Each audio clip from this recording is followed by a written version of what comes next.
Hi, I'm Chris Ye, the co-author of Blitzscaling, and I'm here again with my co-author and old friend Reid Hoffman, the co-founder of LinkedIn and investor at Greylock Partners. Today marks the start of a new series for this podcast in which we're going to explore what you have characterized as some of the fundamental laws of entrepreneurship. These are laws that apply to every entrepreneurial endeavor, not just high-tech startups, though they certainly apply to those, as we'll see. So the first law that we're going to discuss is what you've characterized as choose a field with bad competition. First, I think this law provides a very interesting and useful contrast since your old friend Peter Thiel has famously said competition is for losers. In fact, he prefers companies that have no competition. So let me ask you, why is it better to have bad competition than no competition? Well, this distinction may be a bit kind of splitting the hair a bit, because I think to some degree what Peter may mean is bad competition that's so bad that it's the equivalent of no competition. And obviously, to some degree, a valuable market area that has no competition, well, no competition is the most extreme form of bad competition. So there's a little bit of gliding in those directions. But part of the reason why I think bad competition versus no competition is the right focus is occasionally you may be fortunate enough to find some area that is super valuable, that is greenfield, that no one else serious has recognized. So you essentially have no competition.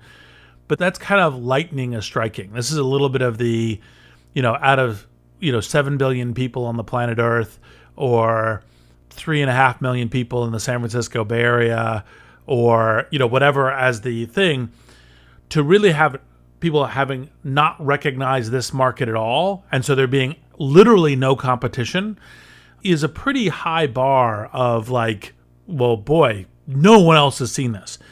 Most often, and frequently in the case of entrepreneurial business opportunities, is that a number of people recognize the valuable area, and so you need to essentially, or have waved off it because they think the competition owns it, and they don't realize that the competition is essentially bad competition, is essentially incompetent in some way. And so because the recognition of the addressable market, of the product market area, is really pretty fundamental, you want an area that's valuable. That, like, if you don't have an area where there's a market of demand for a product or service, it doesn't matter if you don't have no competition.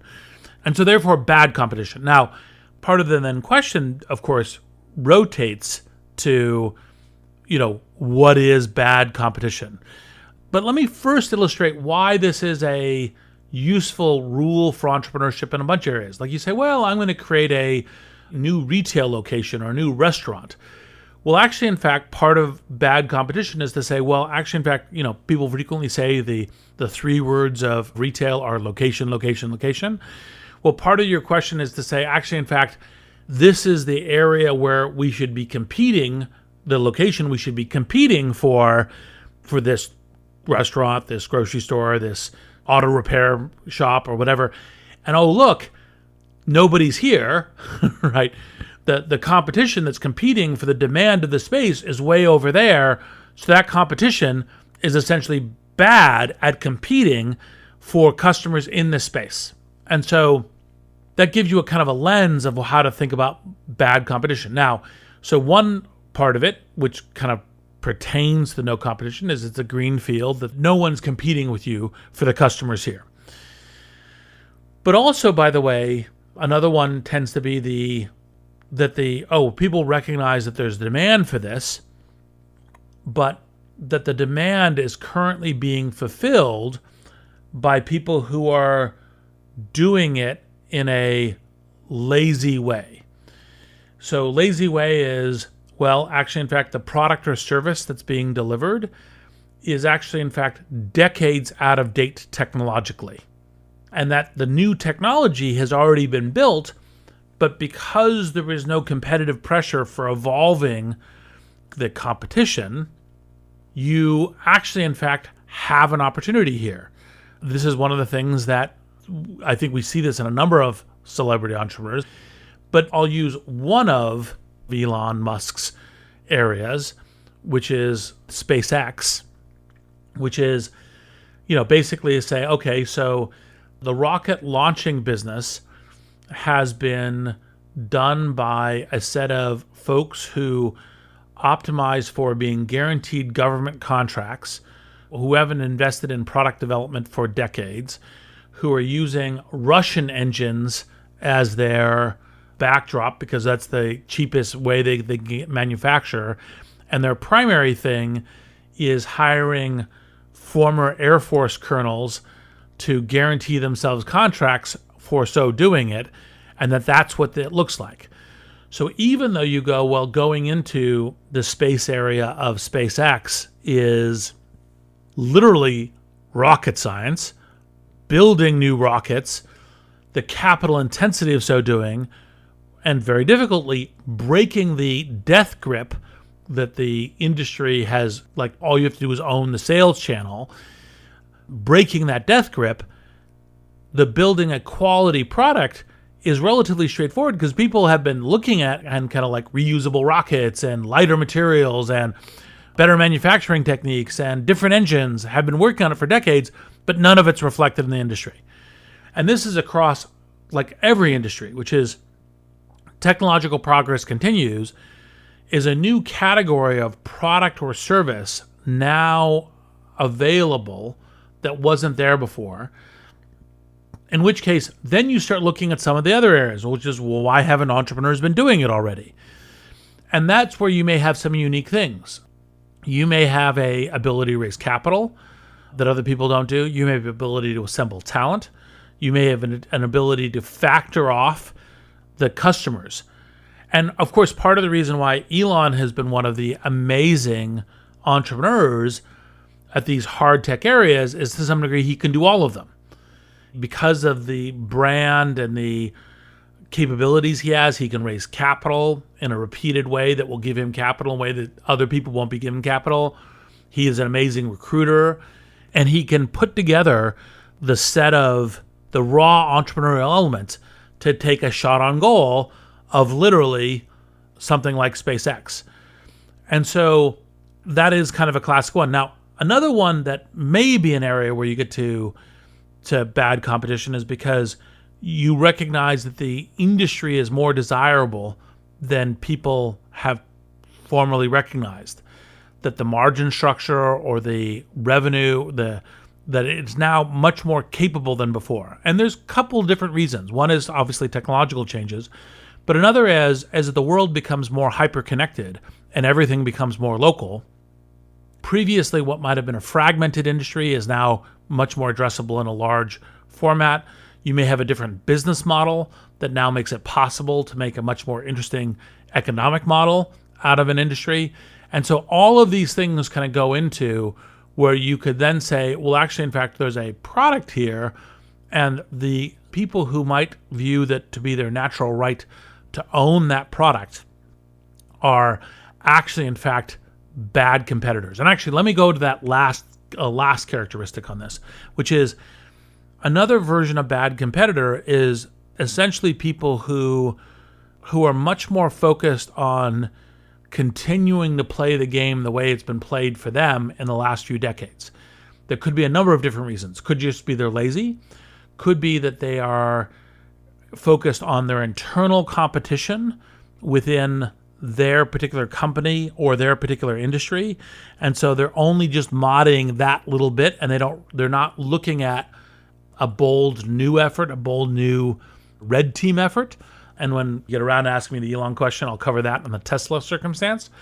So I think that this notion of actually also looking around and going, is that a good competitive company, a good competitive organization? Because if they're locked into patterns of the past, whether by internal competition or whether by that's just the scope of how their mind thinks, or that's the way that their competitors are all locking themselves into this pattern and you have an alternative pattern, those can all lead to a judgment of, oh, that's bad competition as well. And the meta point I extract from what you just laid out is that the reason the competition is bad is not necessarily that they're bad people. It's not necessarily that the people involved are incompetent or stupid, although that can be the case. It's that there is a fundamental inability to recognize change. And something has changed. And it can change in a variety of ways. At the beginning, you talked about how one of the things that can occur is just location. And a great example of this, one of the great American success stories, is Sam Walton, who built up Walmart by beginning in smaller towns and smaller cities where they didn't have this kind of sophisticated retail. Yes, there were already big competitors like Kmart and A&P, but they weren't where Sam Walton built his stores. And Sam recognized the change of the post-World War II economy, the coming of the interstate highway system and improved logistics, and all those changes meant that the traditional way of doing business could now be applied in these other locations. And so as a result, he had a quote-unquote greenfield opportunity, but really occurred because his competitors didn't recognize the change. You talked about Elon and SpaceX. Again, what often happens is the people who originally built the great aerospace companies, the Lockheed brothers, Glenn Martin, McDonnell and Douglas, and all these folks, these great entrepreneurs built these companies, and these companies became established. And after they became established, as you point out, the people who then rise and succeed at those companies are not necessarily entrepreneurs. They're now managers. They're now caretakers. And they got to the top of their organization because they were the best at being able to do things the way that they were being done at the company. But when technologies change, when markets change, when everything around you changes, just doing what came before is probably no longer enough. And there's a point there that I've said in other contexts, which is success imprints more strongly than failure. And that's precisely why you end up having otherwise smart people have big blind spots and be bad competition. Because they go, look, I spent 10, 20 years working my way up through this industry. We learned a whole bunch of principles about building this particular product or service, like a rocket, what the dynamics are. What the industry was learning was that investing money in R&D, which 30 years ago this was the right lesson. Investing money in R&D didn't give you a good return on capital, right? Simply continuing the same product and being entirely focused on winning sales and sales process. So you adopted that way, and then everyone said, well, we learned all the lessons, and it presumes that the world is essentially completely static, completely not dynamic at all. And yet the world is dynamic. The world's dynamic in technology, the world's dynamic in market dynamics, the world's dynamic in customer preferences. And so recognizing change, both what has changed and what is changing, is precisely what is key for entrepreneurship, and that most of the world is not very good at this. So it tends to be with the exception of when you have well-run companies with the right kinds of innovative clocks in them, both competitively and not, you tend to have a lot of zones of bad competition. And as we've discussed in other places, there are new forms of business models that are coming up, things like the Reinvent Technology Partners SPAC that you've been involved with, that try to bring that spirit of entrepreneurship and the founder mentality to remake companies that have already gotten to a certain size. And it feels like that's also part of this. Exactly. Because the question is, the point within technology companies and the creation is to say, people usually have this, you built this one technology and then you sold it, and then that's what works. And they don't realize that actually, in fact, all of the technology companies that continue to go the difference are in constant cycles of invention and reinvention. Invention, adding a product or service or market, and reinvention, changing the way that your product actually works, whether it's how the product is built and provisioned or how you go to market or what your business model is. A simple one in the technology industry is consider enterprise software, which used to be on-premise and now is well and truly massively into the cloud revolution, which is delivered through the cloud. Now, let's get personal with this. And as we discuss this law, I can't help but feel that it really applies strongly to your experience at LinkedIn, where LinkedIn really was able to go up against a series of competitors that really just didn't get it. So can you talk about how you were able to apply this law in your career? Typically, what happens most often when technology is created is people just do the parallel from the old technology to the new technology. So pre the internet, recruiting was a combination of two things. It was a combination of classifieds listings and executive search. or, kind of very high-end search. And the high-end search was very expensive, so used very rarely. And people had their own proprietary lists of people that would do it, and that there would be essentially firms and individuals within those firms who would be doing that. And then the rest of it was posting job listings in the newspaper or kind of equivalent. And so when the internet came about, they said, oh, we could post job listings on the internet, and it'll be better because it's more easily searchable. It's searchable from, you didn't necessarily even have to get the location right. And so all of the job stuff, including monster.com and Career Builder and, Hot Jobs and all the rest, were all like, okay, we're just taking the listings online. And by the way, the listings online was a step forward. It was a step into, had more searchability and a bunch of other stuff, but was fundamentally still based on this paradigm that active job seekers would come and look for your listing. Now, the thing that's crazy about this, when you look at the hindsight, and by the way, the listings do still exist. LinkedIn has them, a bunch of other people, and they should be there because there are active job seekers. But the weirdness is you say, hey, I'm trying to hire a product manager for my new, shaver company. And you go, okay, well, what's the likelihood that the right person who has that right experience is going to be even online doing the search in the right database at the right time for your thing in the time frame that you want to do it? And the answer is relatively little. And of course, what happens is a lot of active job seekers are like, well, let's see, I've never had any experience doing product management before.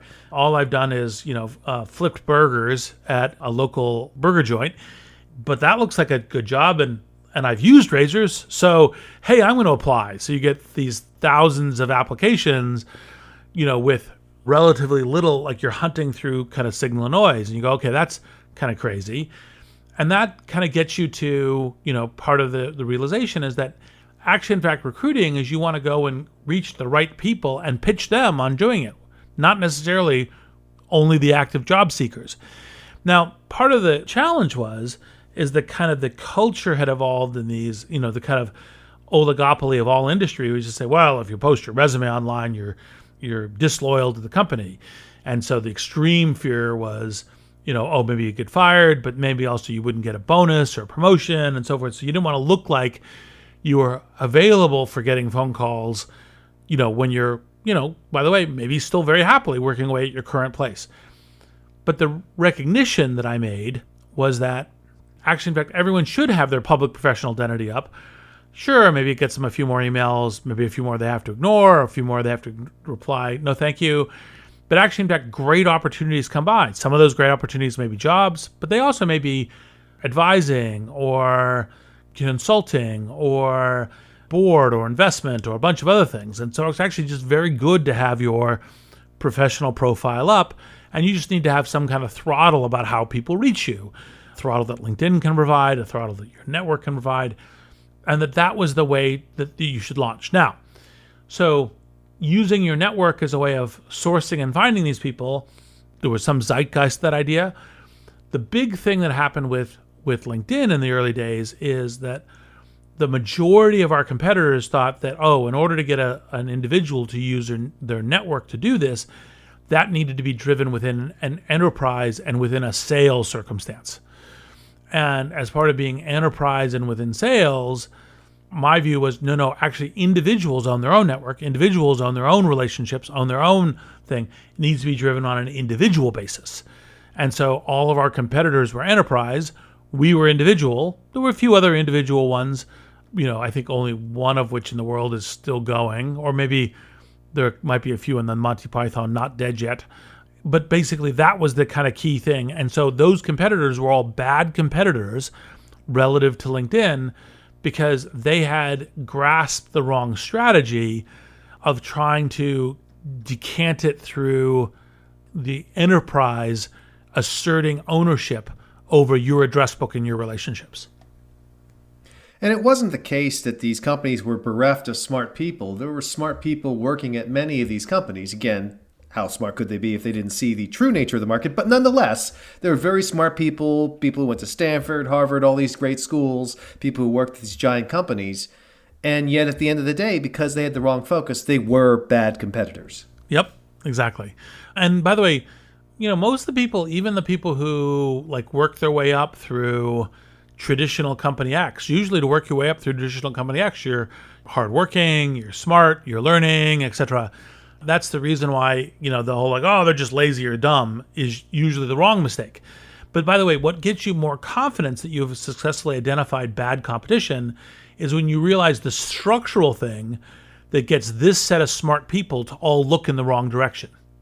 That's right. So what you're doing is you're identifying the structural issue that makes smart people appear dumb. Because no matter how smart they are, they can't overcome the fundamental misapprehension of the market. Exactly. Now, I think it would be a great time then to turn to some of the other famous entrepreneurs that you know. Two of them, I know you've mentioned, helped inspire your thinking in this regard. And of course, I'm speaking of both Elon, who you've referred to before, but also Richard Branson, albeit in very different ways. You recently talked with Richard as a part of recording Masters of Scale, your award-winning podcast. And I think you mentioned that during the recording process, it really struck you that Richard almost seemed to have a approach that caused him to choose bad competition. So what was this approach, and what were the strengths and weaknesses of this approach? The funny thing is, I think that Richard always, I think, had an instinct for kind of cutting his own path for, I think his headmaster, when he dropped out of school, said, well, you're either going to be in prison or a millionaire. Insight from the headmaster, because obviously he went on to become one of the world famous entrepreneurs, serially and successfully so. I think what Richard does in this really smart way is he keeps a very young mind. Like, he doesn't accept the world as it is. He kind of says, okay, what's this like? It's like I'm coming to it for the first time. That's part of the reason why Virgin is a brand, and his book Losing My Virginity and so forth, which of course is also playing to his marketing instincts and a little bit risque. But actually it's like Virgin is fresh, new mind, young, youth. And he's managed to keep that with him his whole life. So then what happens is he encounters some product where he goes, well, this is really shitty. This is not good. And in particular, because of having brought his young mind, his new mind to it, he goes, well, this is terrible, and this could be so much better. And that's because he just doesn't accept it for what it is. And that's, I think, how he frequently encounters a set of new product areas, because he goes and has that experience, like being on an airplane or equivalent, and then goes, well, there's so many different ways that this could be better, and if I approach it with a new mind and try to renovate it, and by the way, in particular, make it more fun, because people basically like to have fun in what they're doing. And again, young people especially no, is it fun? And can I bring, pizzazz and fun to it? And then what I think he does is he says, okay, so there's an area like airlines. Let's think through in detail every specific thing as part of that product or service experience and go, could we make this a lot more fun?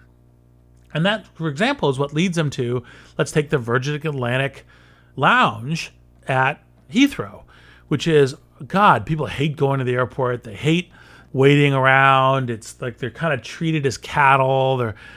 How do we make that experience fun? Well, we can have a lounge, and I suppose the lounge being here's a place where you can get some peanuts and maybe a little bit of food, and we'll try to drown you in alcohol. Let's make it fun. And everything through the entire thing. And it's, goes all the way back to, when Virgin America was flying. Virgin America was my preferred U.S. carrier because they had thought through how do you have a seat that you'd really want to sit in? How do you have a entertainment service you'd really want to be? And obviously there's other carriers like Southwest that do this and all. How do you have the people who are working with you clearly engaged in making it fun for you and having fun themselves and doing it? And that was part of what the service culture ended up being. And so he kind of reinventing that whole way through. And by the way, this methodology, I think, both describes where Richard has been such an amazing, serially successful entrepreneur on, not just from obviously music and concerts and mega stores and all the rest, but also like airlines and rail, but also some of the areas where, have not worked out as well, like Virgin Cola, which most people don't know about. And so that's, I think, part of the genius and the chutzpah of I don't think Richard himself would call the Branson method, but a Branson method for choosing bad competition and then launching it.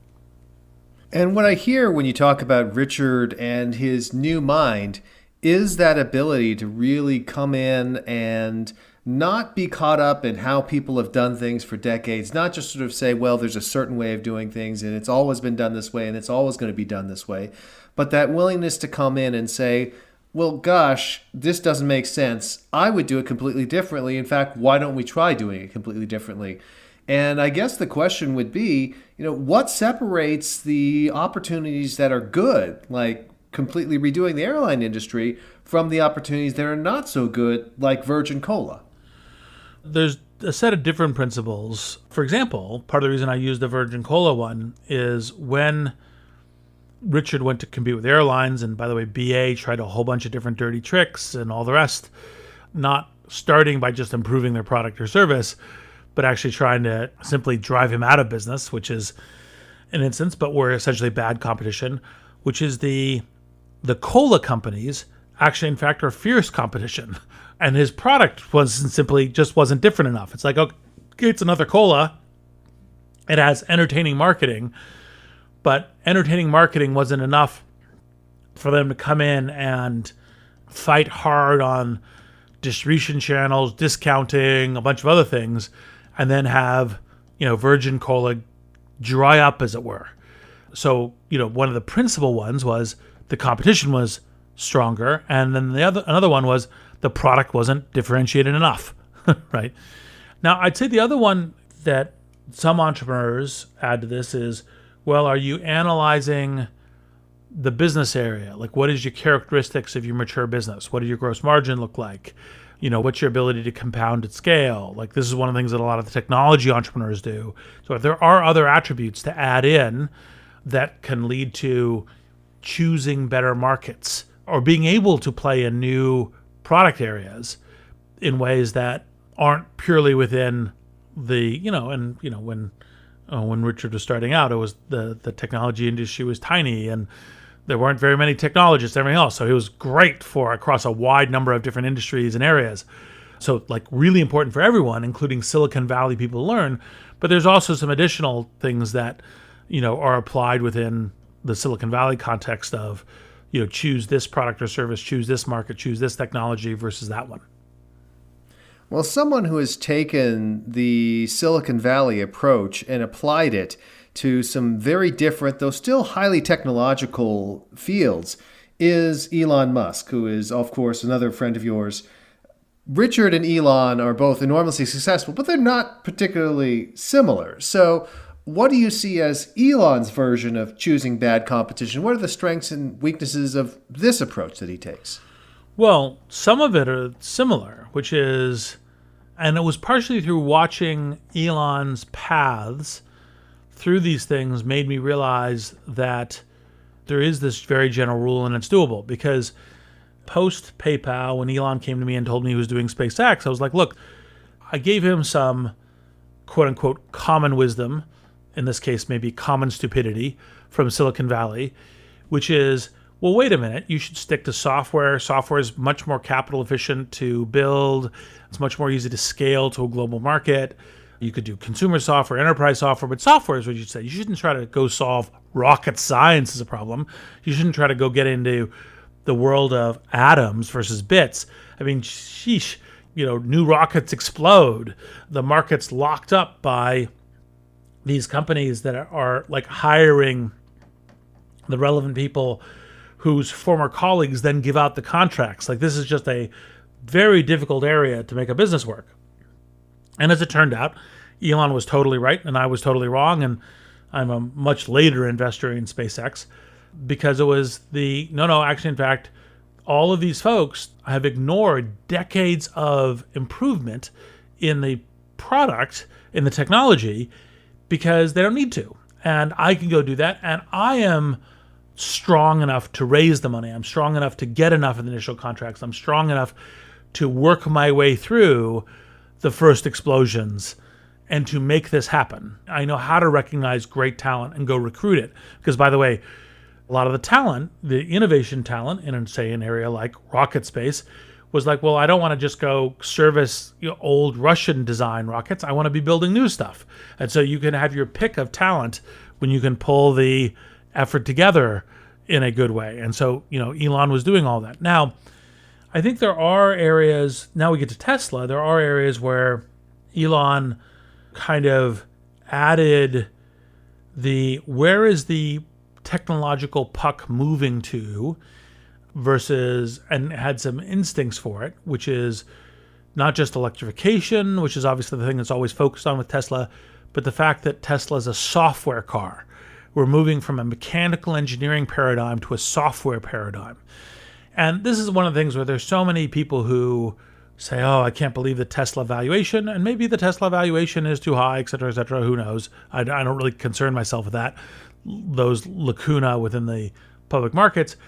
But what he saw and is right about was it's a software paradigm.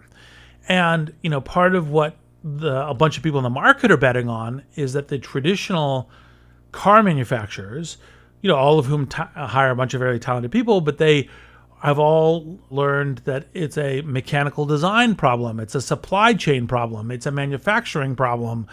It's a making sure you're not too far away from what the other OEMs are doing. So to make sure that none of them gets too far ahead of you in a design or a iteration of safety, airbag manufacture or suspension and handling and so forth. And he went, no. What's important is we're building this new chassis on electric, and that's a software car. And then part of course, where getting it on base was that realizing, and this is partially the fact because the whole world got narrower, that there's a big enough market for $100,000 electric cars that you can get your car company going.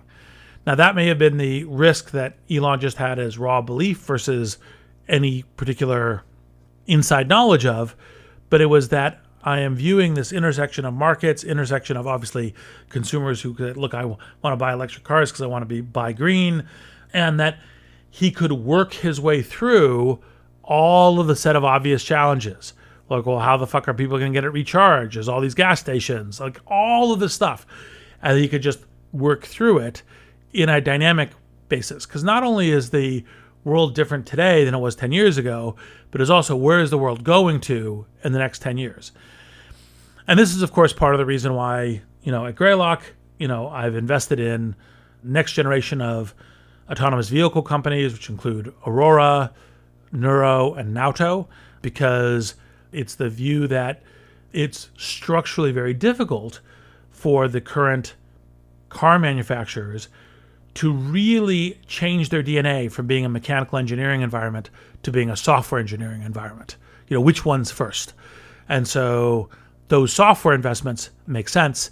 And it was partially watching Tesla, not necessarily knowing that autonomous vehicles was coming in their early days, but Tesla and its software paradigm was like, all right, this technological platform is about to be revolutionized by software.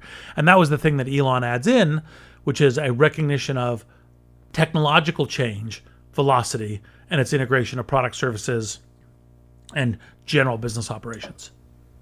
And the story of Elon's success is truly remarkable because you were not the only person who would have given him bad advice. I don't know Elon particularly well, and he would never have asked me, but I probably would have given him bad advice as well. I'm sure other people did. And what I came out of your story with is not only is it important to be able to come in as Richard Branson did with a fresh mind and see how technology had changed and new things were possible, but there were two other key things you mentioned him as doing. The first is having an idea of a beachhead, even if it's one that doesn't scale, that allows you to get started. For Tesla, it is building a $100,000 roadster on top of a Lotus chassis. For SpaceX, there's some government contracts up for bid, and we can go out there, we can get some of those contracts because they don't want to be sole sourced with the existing players that they have. And so he found these beachheads that even though they weren't scalable up to the ultimate destination, were enough to get the flywheel going. And that leads to the third thing, which I thought was really fascinating, which is his ability to recruit the people in these industries who were frustrated. right? There were a lot of brilliant scientists and engineers who were working on rockets or working on cars who knew that they could do better, but they were now working for companies that had essentially been captured by the sales and finance organizations. And so as a result, everything was just focused on how do we do the R&D as cheaply as possible? How do we extract the money from the market in an incremental way, as efficiently as possible, versus, hey, how do we incorporate all these new technologies? And so as soon as he was able to demonstrate that there was a possibility he would succeed, he could get better, more passionate people than his competitors because they wanted to make that difference. Yep. And part of it is you have a market, you have a set of assets, you have a plan, and you have talent. Those are the set of things that make this work. And so your ability to recruit really great talent to something also plays into this. Absolutely. And as we've often said in the course of describing blitzscaling, the human capital is harder to come by than the financial capital. And of course, the financial capital is not easy to come by, but the human capital is even tougher. And if you find a way to inspire and bring in that great human capital, whether it's through doing something new and innovative like Elon or doing something with verve and fun like Richard Branson, that is a big competitive advantage. Yep, exactly. Now, let's say that you're an entrepreneur, you've chosen a field with bad competition, however we want to describe it. Maybe in this case, it's they haven't updated their technology stack for a couple of decades, or they've overlooked changes in the marketplace. And you go in, you start getting that initial traction. What then happens if good competitors emerge? What's the right strategy to adopt in response? And I think we see this playing out, obviously, in terms of Elon with SpaceX. There's other famous billionaires focused on building out their own rocket companies. And in the case of Tesla, there's all these other people who are trying to build electric cars as well. Not clear that any of them are good competitors yet, but what do you do in response?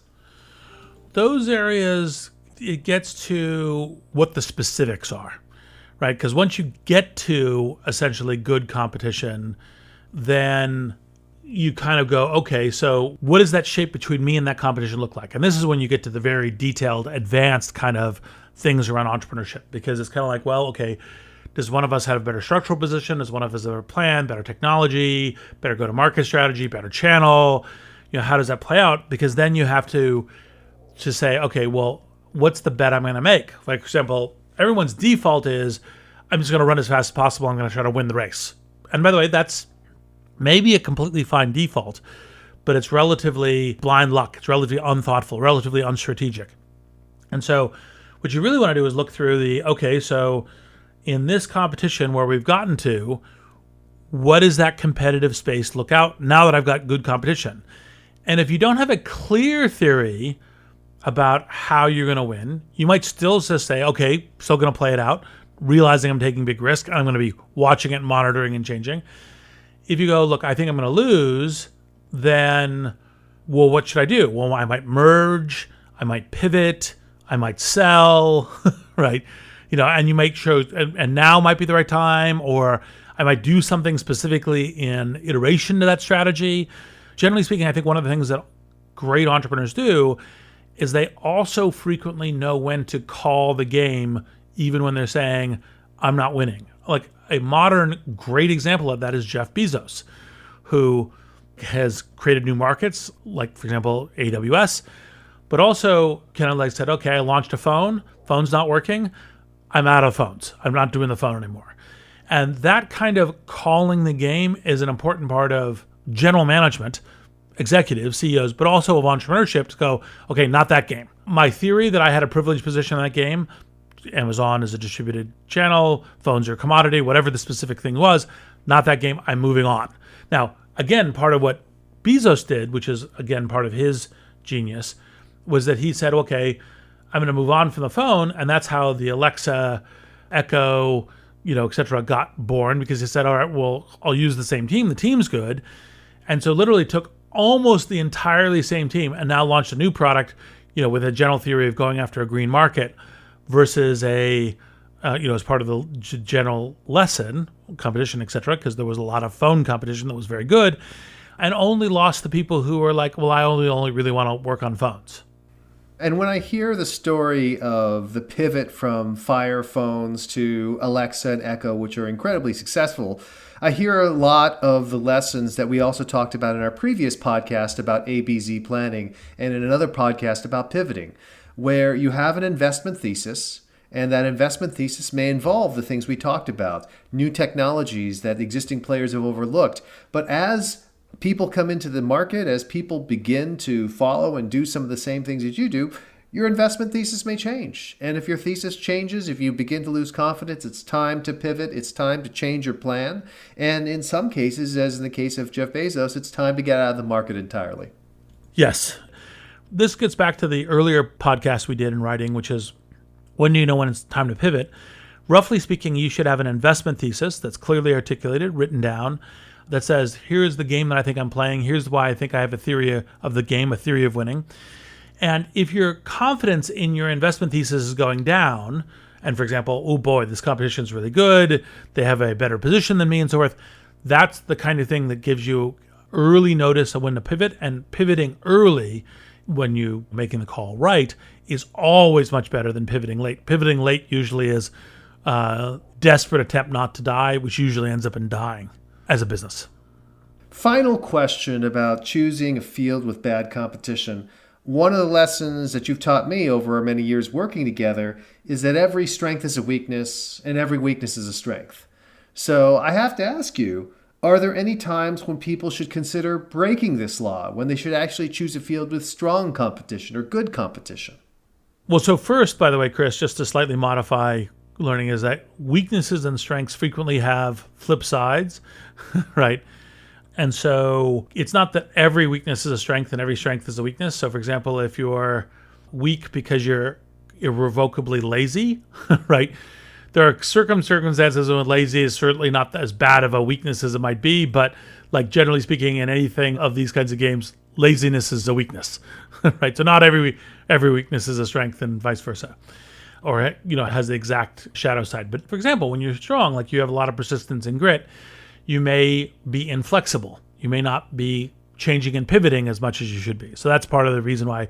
And generally, when you tune a strength to a high end, you almost always have some of the weaknesses that go along with it. Now, in terms of should you ever go against good competition, there are times, like for example, if you say, look, it's not a winner takes most market, where there's a lot of very valuable position and you might just be learning from your competition or learning from each other and both create very valuable businesses. That could be a perfectly good reason to not avoid good competition.